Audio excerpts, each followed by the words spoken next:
Welcome to part 3 of making a Bulbasaur.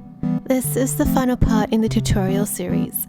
So far, we have finished the mesh, and in today's video, we will be adding materials, doing a super simple scene setup, and then rendering the final image out. So let's begin.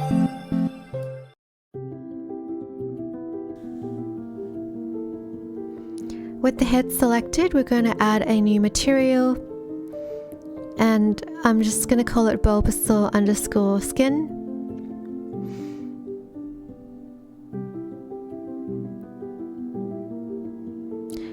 Press base color, and then I actually already know the color that I want, so you can just use the same hex number up on the screen to get this nice teal blue.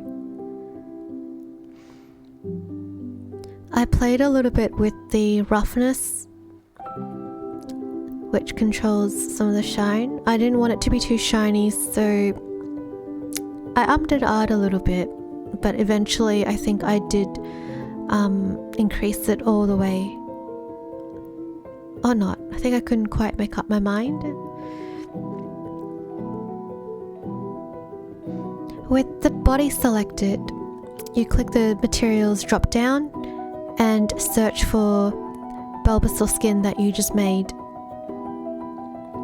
and apply it. There you go. Click the bulb,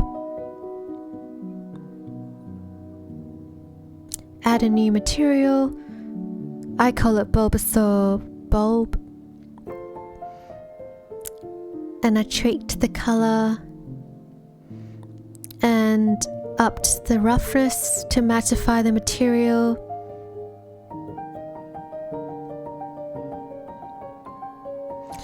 I've actually already applied a white material to the teeth.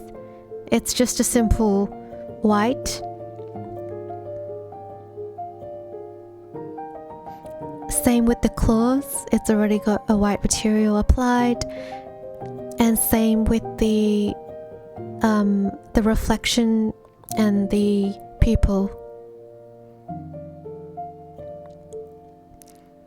But let's take care of the iris. Bulbasaur's iris is red, so I'm here creating a material Bulbasaur _ red, and once again adding in that hex number that I wanted to give it a pop.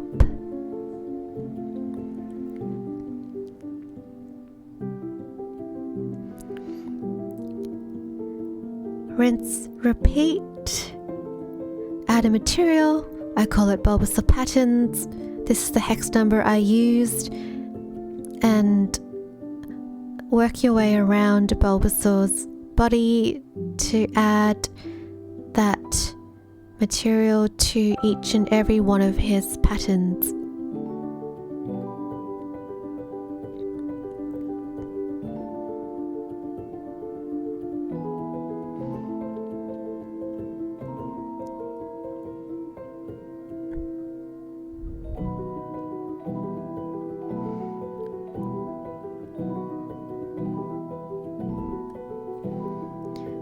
Same with Bulbasaur's tongue. I think I already made a tongue material, so I just apply it, but I will show you the hex number if that helps. It's right there.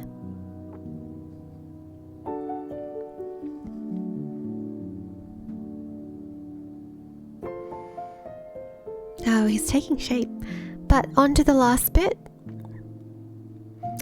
We want to color the eye socket area. What I advise you do is hide all the eye bits.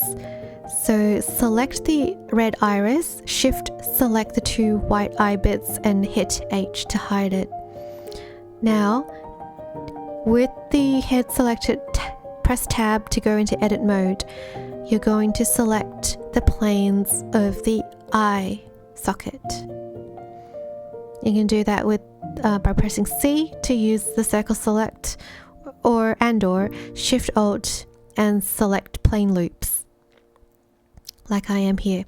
Now you're going to add a new material, but you're going to select white, and then you're going to click assign to apply the white to just the planes that were selected. We're going to do it again on the other side. So select the planes with either C for circle edit and or Shift Alt, select the plane loops like that.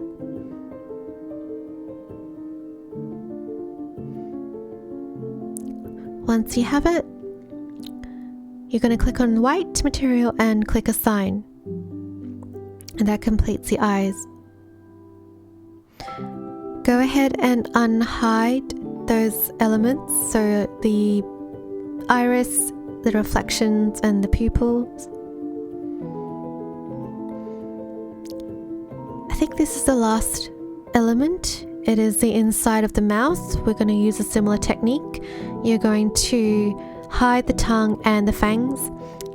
You're going to select the planes inside the mouth, add a new material. I had one called mouth already, but this is the hex number you can use, and click assign so those planes are colored with that material. You might have to keep experimenting, like I realized I needed to extend the color of the mouth.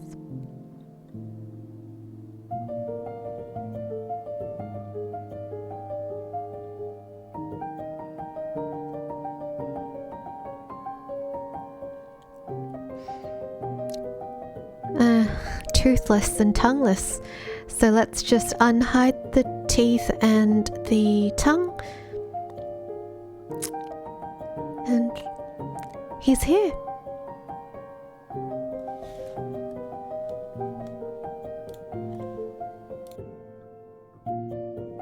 This will just be very simple. We're going to add a plane and scale it up. Move it down so that Bulbasaur is standing on the floor. And in edge select mode, you're going to select the end, press E and Z to extrude up. You're gonna select that same edge, click bevel, move that little circle and up the segments, and then right click shade smooth. Since I already had an idea of the color, I guess I also rotated it a little bit to match the angle of the camera. Okay, onto the color. Just so you know, this will be the color that I use, and this is what it looks like in the render preview.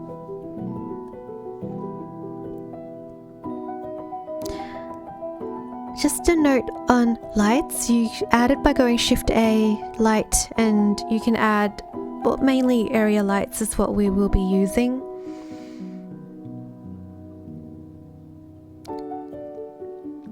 So it faces down, but you can rotate it anywhere you like.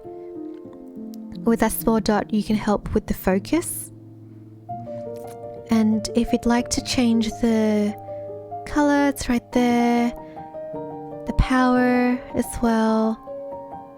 I don't know if in my example you can see much of a difference. Size as well you can change, just like that. And I'm going to explain the setup situation I have here. So I have that one light with those settings, this other light with these settings, another light that illuminates the backdrop a little bit more, and then a light from behind shining onto Bulbasaur. So this is a light situation setup that I have in order to achieve the renders that I've shown you. The camera, I use orthographic and the scale is that number there. And in the render output, these are the settings that I have. You may have to actually pause the video and sort of copy some of the settings that I've got.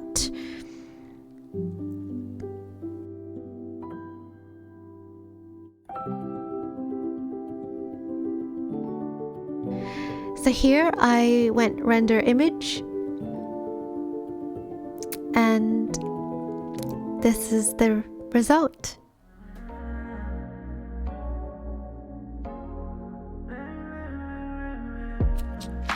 If you really want to experiment, you can also go ham and place a whole lot of Bulbasaurs everywhere to show your love for the grass Pokemon.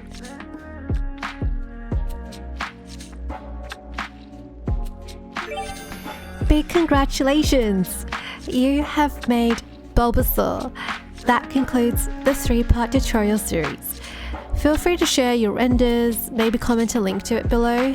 But thank you so much for following along, and I'll hopefully see you on my next tutorial. Bye!